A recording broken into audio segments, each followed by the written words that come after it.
The accounts of a certain particular entity are some of the most disturbing reports one could ever examine. The encounters with this entity have dated back centuries and have been permanently penned into various historical documents. Each culture or area that encountered this being had its own name for it. The operator, the tall man, even master. Today, it is most commonly known as Slenderman. In recent years, it's actually been a phenomenon that's been taking off, and it's been pretty viral. It's even gotten to the point where the legend has its own video game being developed for it. However, its presence in history is certainly undeniable. There are many recorded accounts documenting encounters with this entity. One such disturbing account, stemming from a German journal dating as early as 1702, writes, "My child, my Lars, he is gone, taken from his bed. The only thing that we found was a scrap of black clothing. It feels like cotton, but it is softer, thicker. Lars came into my bedroom yesterday, screaming at the top of his lungs that the angel is outside. I asked him what he was talking about, and he told me some nonsense fairy story about the tall one. He said he went into the groves by our village and found one of my cows dead, hanging from a tree.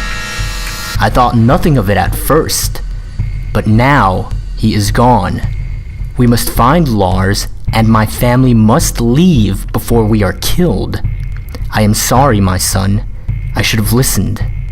May God forgive me." Despite different cultures attributing different names to this being, all descriptions of it share some very common traits. The Slender Man is described as being a tall man. In many reported experiences, it is said to have the appearance of wearing a black suit and maybe even a tie. Now, there's an important distinction to be drawn here.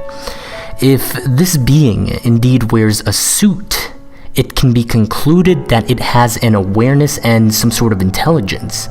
However, if it does not, and it just seems to have the appearance of doing so, then it's hypothesized that it has a natural ability to merge in its surroundings, and in this case that would be with our society, our culture.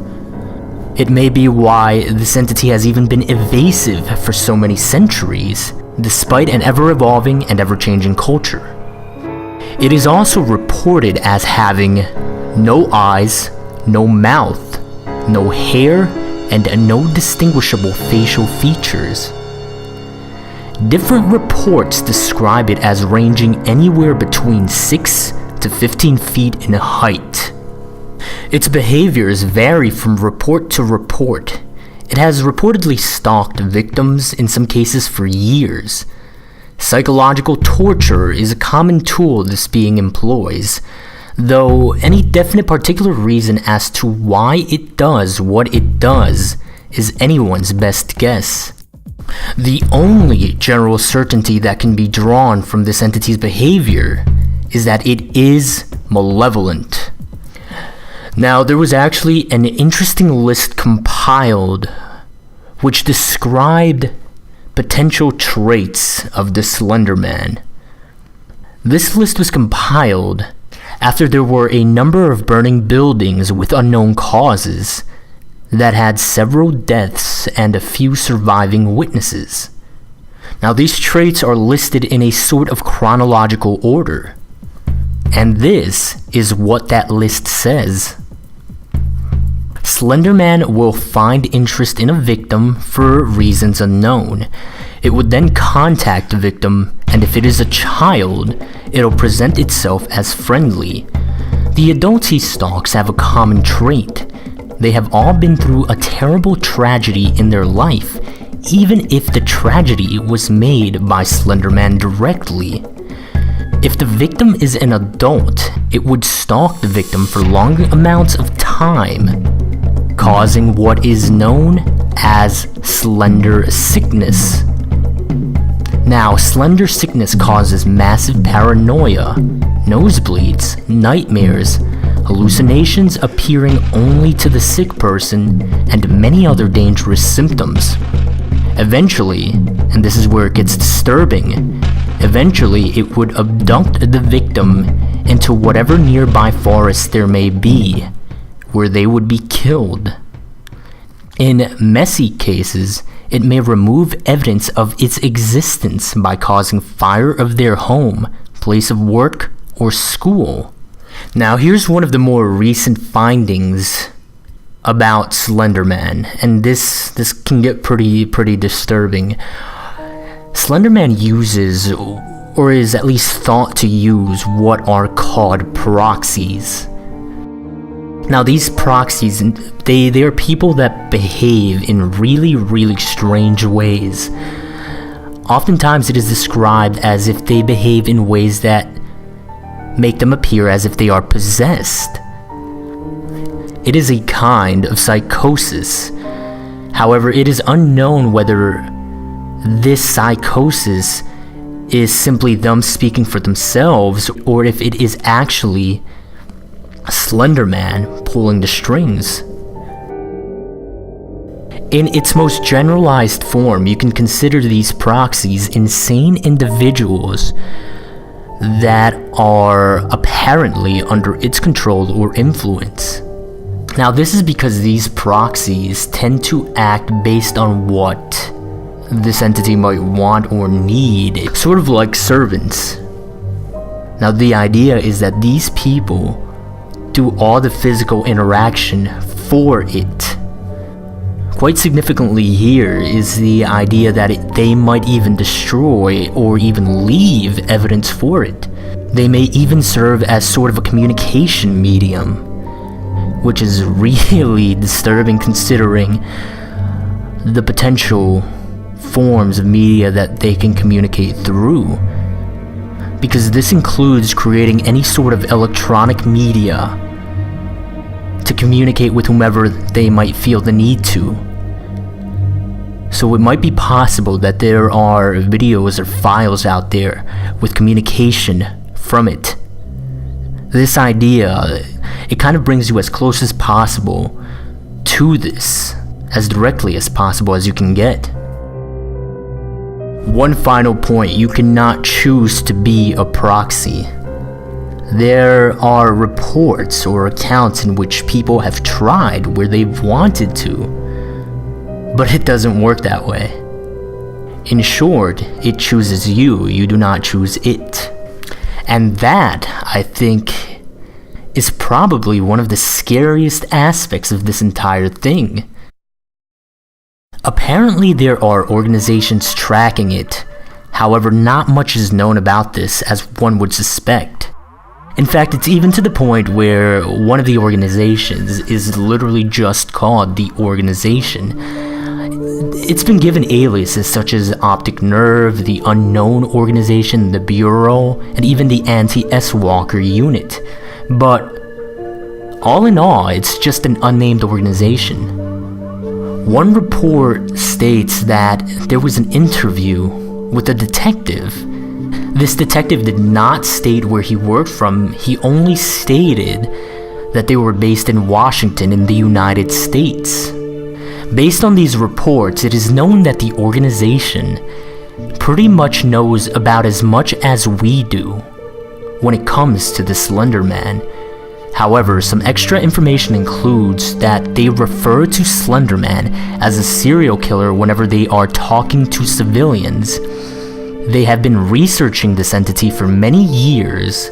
They believe he has killed and that he's active throughout the nation, and they do not know how to neutralize him. But beyond that, there is very little known about this organization. There's actually another very interesting foundation that very little is known about.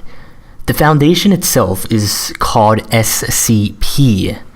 This foundation's initials stand for secure, contain, protect. What they essentially do is they find anomalous objects that are considered not to belong in physical reality or in nature, and they contain them because these objects might be seen as a threat to the stability of our existence. The items they contain are actually referred to as SCPs, and this foundation has actually contained an SCP that is often thought to be the Slenderman because of its nature and the way it works. This SCP is called SCP-582. Its alias is Bundle, and here's a description directly from the SCP archives. SCP-582 is an adaptive, self-propagating meme in the form of an entity most often referred to as blank. It's blanked out. SCP-582's primary ability is passive reality modification. Any fictional account written about SCP-582 will become a factual record of a manifestation of the entity in which SCP-582 will carry out all actions attributed to it in the narrative. These manifestations will happen at whatever time and place is specified. If no specific location or time is given, the manifestation will occur at any opportunity that will meet the narrative's criteria. Now here's what's really interesting about how they are handling this, and for this reason we are here in the video solely referring to this SCP by a factual name in which no narrative can be established.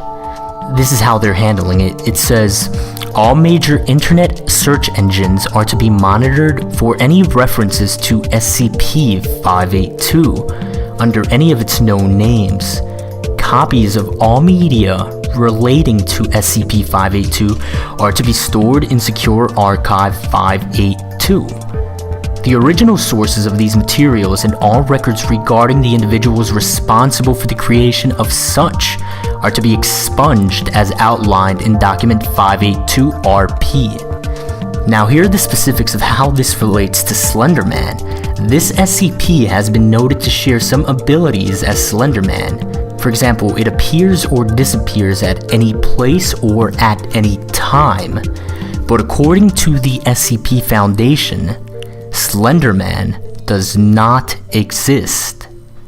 And that's probably one of the more fascinating reasons. In the past decade, there have been increased reportings of encounters with the Slenderman. There is one interesting connection to note with another reported entity known as the Rake. Now, the Rake gives off what is known as sigma radiation. This is a type of energy signature that was unknown when it was first discovered, and it's still under investigation. This energy signature is not exactly radiation, but there was no other way to name it. It was something that was unknown. It was something new. And so sigma radiation was given as a way to label it and to identify it. This was found in the bloodstream of victims of the Rake. What's interesting here and its connection to Slenderman is that Slenderman, in one or two cases, maybe a few, left behind what was a sort of fabric, a piece of cloth, and this cloth gave off that very same energy signature.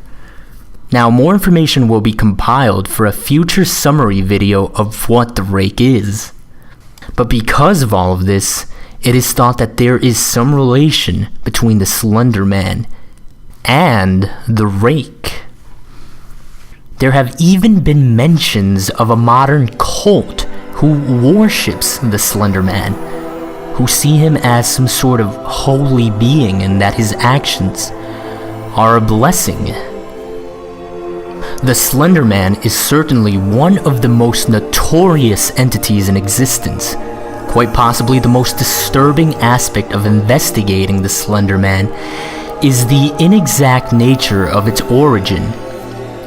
Its malevolent, mysterious nature is one that garners a lot of deserved attention.